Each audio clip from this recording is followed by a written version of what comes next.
story before we get into some other videos. This story might make you think, all right, what is going on in this world?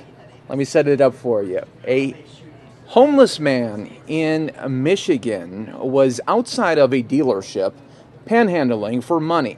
Now, the man had been doing that for a couple of weeks, and finally, the owner of the dealership out there in Michigan, it was a Honda dealership, goes up to the homeless man and says, "Hey, you don't have to panhandle right out here. We can offer you a job at cleaning cars, $10 an hour.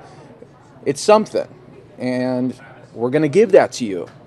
And this is where it just gets weird in this whole type of world that we live in. Guess what happens? The homeless man says, you know what? That's not good enough. $10 an hour? I can make more panhandling right in front of your business. So one good person tries to make a good deed and then gets slapped in the face. But it gets better because the dealership says, you know what? We're not going to let this go. The dealership put out a sign right in front of the shop and where the panhandler would be and says, please do not give anything to this panhandler. We offered him a full-time job at $10 an hour. He said, I make more than any of you, and he did not want a job. Please donate to a better cause. Yeah, so big props up to that dealership there in Michigan. Let me get you where this was coming from. Brighton, Michigan.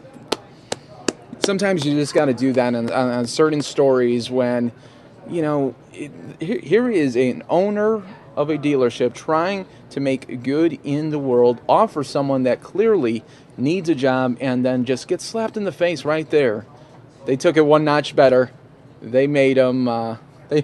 They made an example of him, because then we are learning that a couple weeks later, Fox 2, our Detroit sister station, said they learned that he was no longer at the dealership when that sign went up and that he had been arrested for being drunk and disorderly. See how everything just seems to come around? Full circle, everyone. That's what makes this world so awesome. Mike Page here. Let me know what you think about that in the comment section. Very interesting